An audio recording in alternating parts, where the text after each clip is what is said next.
Good afternoon, everyone. This is Mukesh from the Headstart Network Foundation, and today we have Dr. Sanjeev with us as part of our CXO talk. Very welcome, Dr. Sanjeev, to share your experience and all. So, just to give a brief insight about Sanjeev, he has always been into the leadership role for managing various enterprise level-based organizations. He has been the co-founder and executive vice president since 1993, and started his journey with that as a co-founder for Thyron Limited, then as vice president for Waze India Limited, co-founder and executive vice president for YesPay International Limited, which is now a WorldPay at UK, vice president for CCAM, which is again now a MasterCard organization, directors for Active Media Technologies, now to Argo at UK again, co-founders for India Fab, co-founder for NASCO, co-founder for Work Today, and now heading the Atal Incubation Center, AIC Prestige. To what I see, you have always been into leadership, always have been either co-founder or director or very senior low role like vice president. So this makes a very strong candidature and very strong background to provide support to startup. And Atal Incubation Center have been interested by Government of India as one of the ecosystem player to provide support not just to startup in Indore but also across pan India. What I see this year as a strong supportive year for startup community despite having the pandemic situations. We have seen 35 plus unicorns. We have seen the ranking where in India come under top 50 with 46th rank in Global Innovation Index. Welcome, Dr. Sanjeev, and for sharing your time. Thank you for that. We would like to know more about the AIC Prestige, how your role is into it, and how ecosystem is working over there in Indore as well. Thank you, Mukesh. Pleasure and privilege to speak to you and to the community. Probably in my own few words, I can try and describe whatever I know best, and you can ask me the questions whenever you wish, or stop me when I'm going off board. Sure. So let me just go back into the time clock and try and see, where I started from. So many years of experience having worked on various projects and organizations in India, raised organizations, side of organizations, taken investments, and then again, the cycle continue to go. I would clock that even before the time when the startup world was found. So maybe 20-25 years, and the journey has been fairly exciting. And I'm pretty happy that I did a few times, and which is now being done rather in a kind of more professional manner, more across the world, more so in India as well. So I really thought, why don't I just leverage my knowledge, experience, and understanding of the domain and try and help some of the kind of other startups, which actually I was doing in certain ways. And then eventually I thought, well, why don't we just try and do it more methodically, more intrinsically, in a more involved manner, and try and see, and try and make them more successful with more informed processes, procedures, information about the ecosystem, and try and make sure that they also achieve the value chain or the value ladder and move up to the success levels. So with that, I worked on into AIC. AIC Prestige Inspire Foundation is a modern incubation center based at Indore. We work in various domains. We have 40 plus active startups working as of now. I'm pretty happy that some of those are really very good ones. And now it's worthwhile, mentioning that for the last about 20 years I've been in Bangalore, and having seen and understood the ecosystem of Bangalore, having understood how the investment scenario works, how the technology evolution works, I really thought that could be really useful to the startups at Indore, and I could really help them achieve some level of information or informed decision making with that information. Great. So sorry, go on. Yeah. So what I see, like, having 25 plus of that kind of level of leadership experience and all. And when I see Indore, which is again center of the India, right, in MP and everything, Indore and MP basically comes with 3,500 plus of startup in Startup India portal, which is recognized by that. And then also 11,000 plus numbers which are registered on it. Also, you guys have 35 plus incubators in the city, in the state. So how, like, what are the key focus area for Prestige as of now? Like, if I to ask, like, what domain of the expertise which you bring, as well as the area of interest for AIC Prestige, so that a startup can apply over there, be it for incubation or for pre-incubation or any other program? I would say, Mukesh, that although as an organization we are fairly sector agnostic, we try and promote each kind of startup that comes to us, which makes meaningful sense that yes, this is a good startup to support and try and push that to success levels. Fairly pretty much, we get applications day in, day out, and quite a lot of them are just thoughts, not even mature thoughts, I would say. So we as our role, we got to really be conscious that maybe this thought is not yet evolved fully well, but how can we work together to make it evolve from this point forwards to a much mature level where it can go to the market and make a kind of good organization out of it. So but having said that, there's a kind of flip side as well. Quite a few organizations, we find that they come hunting just for pure funding, which is not the pure role of any incubation organization. I mean, as an organization, we can help them understand what is the kind of ecosystem, how to go about maturing the organization from one level to another, and that's where the filtration happens. So to answer your question further, is a kind of clear point that although we are sector agnostic, we have organizations who work into agri-tech, food tech, edu-tech, fintech, health tech, and every kind of domain. But as an organization, we really thought that we got to really have a sharp focus into making sure that all our resources and all of our expertise is being focused onto those kind of sector areas. So interestingly, we chose the kind of sectors having thought deeply, deliberated deeply, and try and work out those sectors which could really have an exponential growth model and a kind of future which could offer them various kind of opportunities to scale up. So the first sector that we chose for ourselves is more about software as a service, which is more about SaaS, what we call, and therefore fairly pretty much we know, Mukesh, that SaaS organizations are very different from any kind of product organization, any other kind of service organization, because the measurement parameters are different, the terminology is different, the marketing is different, the scaling is different, the investment cycle is different, the whole go-to-market strategy is very different, and therefore it cannot be treated as a kind of vanilla organization and one size fits all. Doesn't work here. So we had a kind of very deep deliberation into it, and we really thought that SaaS by itself is a kind of very, very large vertical. I mean, in the kind of best organizations, including Ola and Uber, I mean, everyone is a SaaS organization. So why don't we just make sure that we take organizations, startups, and make them more mature in understanding what is SaaS, how does it differ in terms of the understanding of the product organization or any kind of another organization, and how does it work to scale up the organization, what are the parameters, what are the critical success factors. And therefore we, with the help of Headstart and Microsoft, we worked out a program called Headstart. Now this Headstart is a kind of very unique program with high profile speakers, high profile professionals coming on board and teaching how to go about raising a Headstart organization and eventually make it successful. Now, the knowledge being imparted here is extremely valuable for somebody who's going to put in a lot of effort, a lot of money, a lot of blood and sweat, and yet not realizing what does it take to make it successful.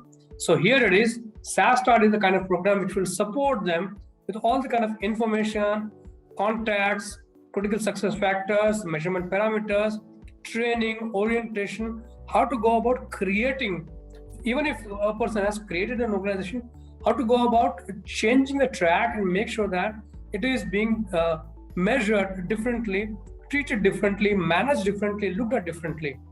So with that, we are launching this program, Headstart, very soon on 7th of December with the help of our partners, Microsoft and Headstart. And I'd like to invite everyone who is into this kind of space to have a careful look at this and try and listen to our pre-incubation program very carefully, so that they can really immensely benefit out of it. And that could save them huge amount of money, huge amount of effort, huge amount of time going to the market, and ensure success. So SaaS is the kind of first sector. The second sector, which was for ourselves, is again a very upcoming, very modern, which is about drone tech. The drone, you pretty much know, is going to be used in you name it kind of sector. Whether it comes to agriculture, deliveries, construction, photography, cinematography, surveillance, any and many. And this sector is really going to erupt like a volcano and make sure that this is being seen everywhere. So, as I crack the joke very often, is that the national bird of many countries is going to change, and that national bird is going to be drone. So we really thought that this is going to change the whole paradigm, and therefore we have raised a center of excellence at AIC Prestige, which comprises of all the kind of training, orientation, technology orientation, service level creation, services creation, and many other kind of hand-holding which would be required by somebody who wants to venture into this kind of space. And let me invite everyone who wants to have kind of little adventure and yet convert that into meaningful business. Most welcome to AIC Prestige Inspire Foundation, and we'll take them across through our course and make sure that they understand drones much more than when they came in. Let me go to the third sector carefully and quickly. The third sector is going to be about smart city technology. So we pretty much know that there are several smart cities being conceptualized all over the country, Indore being one of them. So likewise, there are quite many organizations all across the country. And the technology has got the weapon and the power to really convert them to become successful. Implementation, save the cost, save the time, and yet give a chance of an opportunity to the startups to provide their services, their products across to all the kind of smart cities. And now, although this is a kind of very ambitious project, but now we are seeing the effect. Now Indore is kind of cleanest city 5th time in a row. Now that has happened not just because of somebody's pure will only, because somebody had pure will, and yet technology came to the rescue and did everything for that particular initiative, and that's why Indore has been successful 5th time in a row. Now, technology of various kinds, including any kind of robotics or AI ML based applications, and several other kind of applications, including some of them machine orientation based, some of them software based. Everything is being done around here. So if you have some kind of product, technology, solution, service which is more oriented, can be useful in smart city, you're most welcome to talk to us, and we will try and make sure. Just kind of a couple of months back, not even a couple of months, about 6 weeks back, the CEO of Indore Smart City, Shri Rishabh Gupta, came over, and he was truly pleased to see the kind of work being done around here. A lot of startups he met, a lot of startups he has offered to come to them, and they are doing piloting or training with them. The trials with them. And lastly, the fourth sector is all about what is going to be the future of the industry. Think about MSME as kind of sector, in which case think about all the kind of automation and robotics which is happening in large organizations or even outside of India. If that happens or continues to happen, which it is going to be, then the kind of industries which are not conscious of the control of quality or the costs will get obsolete and get extinct in a while. And which is very obvious and written like cast in stone. But if they kind of think about how to really make their own organizations more effective, more products to be more quality conscious, or solutions or services to be more focused towards industry cost saving, and these are the kind of things which are possible. And we have set up, or we are just in the process of setting up, completing the setup of I 4.0 Center of Excellence along with Prestige Engineering, So that's also being done in parallel. So these are the kind of 4 sectors. So the first, to reiterate, is SaaS, software as a service, drone tech, smart city tech, and AI 4.0, that is Industry 4.0. So those are ambitious plans, Mukesh. Very, very interesting and very, very much toward focus on the deep tech kind of thing, if I to say. More focused on the next generation kind of technologies, which I believe will be coming from AIC Prestige. To talk on the 4 segment which you have just said, I have first question on that line to you, which is more on the even sector focus area for Madhya Pradesh government. And if I see on Madhya Pradesh is having agri business, food processing, automobile engineering, defense, IT, and ESDME, along with the pharmaceutical, renewable energy, textile, tourism, as sector focus area by the government of Madhya Pradesh. So where do you see SaaS fits there, and what are the opportunities that founders and startups can avail from that particular point of view? Because government is putting a lot of input over there, a lot of funding as well. And you rightly said, Indore is again number 5 in that row, right? In the clean city and everything. So where do you see that, this particular domain fits all the focus areas which have been laid by the government of Madhya Pradesh? Your question is not to the point, Mukesh. SaaS, you pretty much be fairly well aware that now most organizations who are in the process of, or were in the process of procuring costly software, put up their own data centers, or put up a lot of staff to manage that. Most of them are moving over from the conventional setup to a SaaS setup, and therefore they don't really need to create the expertise. They don't really need to create the data centers, or they don't need to really create on any kind of understanding of how to go about managing this kind of software apart from their own business. So they should be good at what they are doing, and therefore outsourcing the work of software as a service is the best thing that has come into existence. And therefore you are pretty much about to see a huge upcurve in terms of the investments.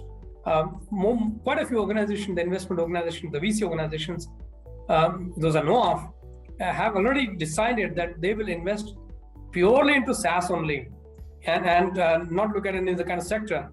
So the government is very interestingly looking at several kind of SaaS organizations or SaaS-based services, which are going to be largely into the health tech area, into industrialization area, into managing their own services. So there are going to be huge number of opportunities, not just, even if that organization, the SaaS organization, is fairly small to begin with, the scaling up by having large enterprise customers, or having a government as a customer, the state government or even the central government as a customer, is going to scale up very, very rapidly. It already is actually in certain ways. And therefore the kind of opportunities those will come to these kind of SaaS organizations are going to be of very, very high exponential rate quality. So my suggestion to anyone who wants to get into this space is that this is the right time. This is the moment. Latch onto it. The investment is available, the technology is available, the customers are available, the times are right, the growth is available, and therefore there is going to be no better time than this. Establish your organization, come to us and talk to us, and we'll really help you achieve your objective. The corporate or for the people who comes on the MNC side, government is also one of the biggest user for it, right? So where do you see SaaS fits there is one question. And along with that, do you think that this is inclusion on a national and global level? Where will how opportunities will be created for the entrepreneurs who are coming from the regional ecosystem of tier 2 or tier 3 cities? Where do they fit in drone and in the smart cities? How they can avail these benefits? So to answer both your questions in parallel, Mukesh, it used to be like this, that excuse me, that the large cities used to have kind of a huge edge over the smaller towns when it came to the choice of services, or the kind of organizations to work with, or even the technology, or even the people. But the flip side of COVID has been that the equation has almost kind of reversed, in which case now people are available at a kind of smaller town like Indore or like Coimbatore, Trichy, wherever, and people are really able to identify and recognize and respect organizations who come in from the tier 2 towns and are being available or be able to provide excellent service in terms of SaaS. Now, the same applies to drone as well. Now, if you have kind of drone application which is being built, which is fairly pretty good and which saves kind of a lot of cost and time. I mean, to give the example of somebody I met at the Headstart conference, when I was there last month, is somebody from a tier 2 town like Bhubaneswar developing a very high profile drone which is able to fathom a huge distance with a almost kind of 200 kg payload. Now that's one of its kind. Excuse me. And I believe that should really be able to give some kind of indications that tier 2 towns are not the backwaters anymore. This is almost same as any kind of large organization or large city. And although there is kind of shade difference still existing, but that is going to be minimal and not fairly important. Great. Yeah, true, very true. And I think I was also part of that event which we hosted at India Finland Startup Hub meeting. And the startup is doing pretty good work, though he come from tier 2 and tier 3 city. So there is a lot of shift going over there. So very nice knowing on that. Similar way, my third question, or you can say my next question, come on the similar line, which is more on the understanding the intellectual side. If I talk on the startup and entrepreneurship, nationwide, we have seen a lot of people are coming toward that side. And now is the time when people are not so shy to say that, okay, we have started our own venture. There's a time when people were not sure, not so confident. And we all were running toward the government jobs and everything like that. But now people are coming toward the startup. So how MP have reacted to this wave, and what do you predict as a future of Madhya Pradesh in the area of entrepreneurship? Immense, Mukesh, immense, really. In my own lifetime, I've not seen a better time for a startup to start to get going, a better time for IT organizations to flourish, a better time for a small organization to get going and not be afraid of the competition, not be scared of the competition. Huge investment is available. Huge money is not a problem anymore, which used to be, which it was, and therefore that issue is non-existent, and therefore talent is available. The ideas are plethora. We have not seen a kind of better time. This is really the kind of best. MP, for that matter, is no short of that. We are seeing investment commitment towards Madhya Pradesh. A huge amount of talent are being available in even times like Indore and Bhopal and all. Our friends at RNTU and elsewhere tell us that there is a kind of huge traction which is available to the kind of smaller organizations, the startups, and everyone is busy. And what I'm keen to tell you is that the startups which come to the surface now are not the kind of timid ones. They are the courageous guys. They are the courageous folks, and for them, really, it doesn't matter whether they come from a kind of smaller town and whether they can speak that refined in English or not. But to them, the fear of large town or the fear of being cannibalized doesn't exist. They are the courageous people, and I'm pretty sure that soon you are going to see many stories. Just the other day, I was so pleased to see that there is a fund which is exclusively focusing on tier 2 and tier 3 towns. Now that gives a kind of a true indication that the investment opportunities is not just the kind of right of only the large towns. It is the tier 2 towns, tier 3 towns, which is also becoming more and more attractive with a rapid pace. True, and with that, I remember there's one startup come from Indore. I think it's from Madhya Pradesh first year, but I believe from Indore, Engineers Babu.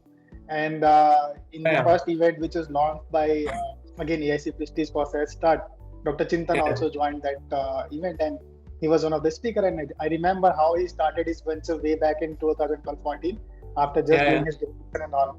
That was the similar time when I started my professional journey as well. So good to see that people are coming and people are building such a big name now. Engineers Pub again is a good name, right? We all know and how they started. So with this, again, one question which comes to me is the kind of challenges and all.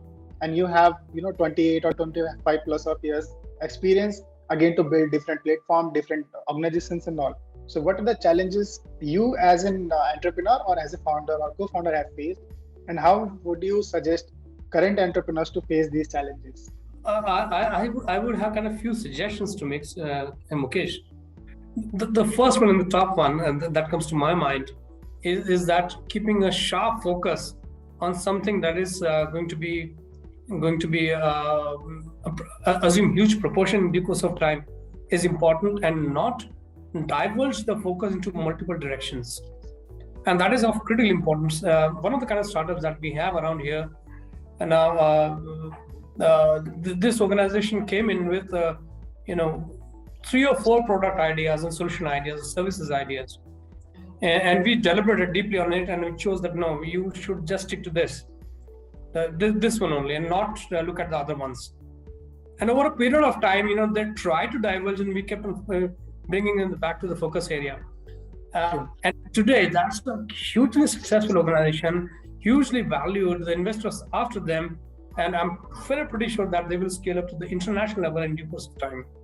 The second thing that I want to really bring to the table is that work with the partners who you know fairly well.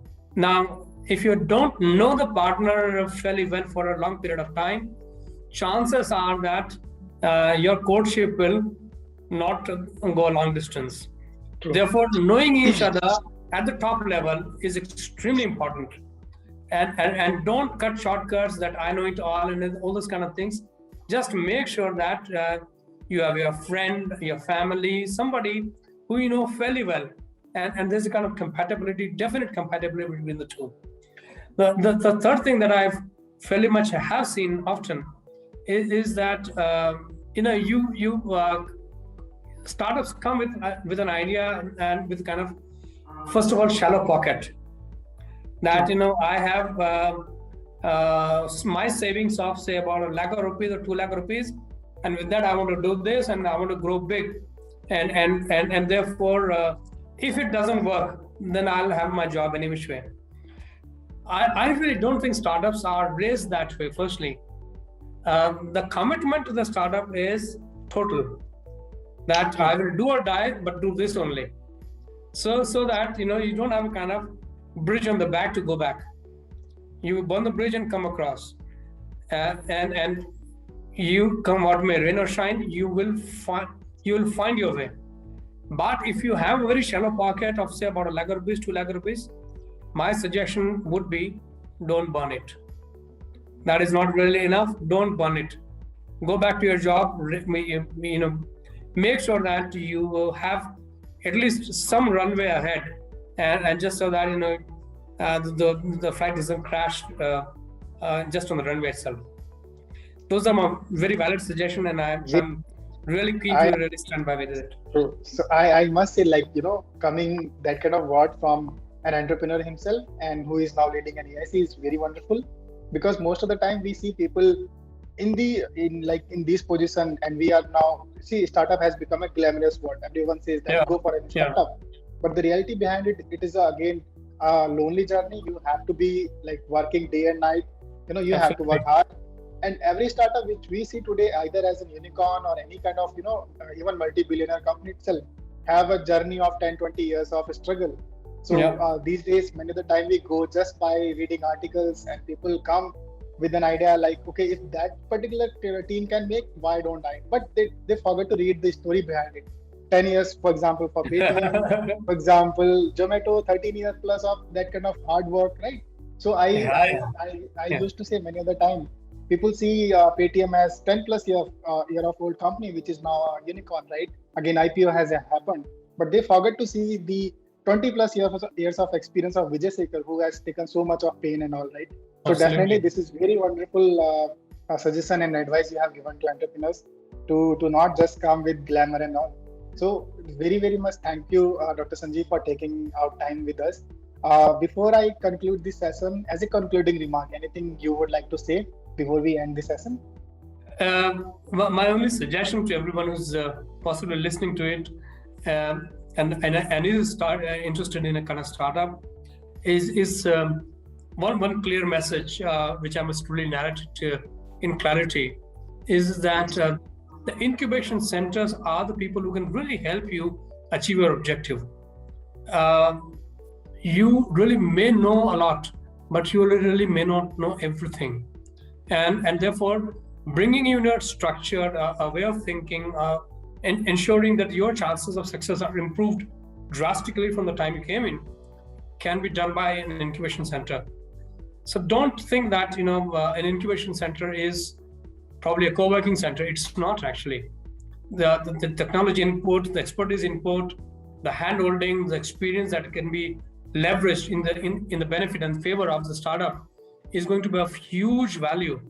And therefore, whenever you want to have a startup being taken from one level to another, I would like to really encourage you to go to one of the incubation center. In case you are at Indore or around, most welcome to talk to us at AIC Prestige Inspire Foundation.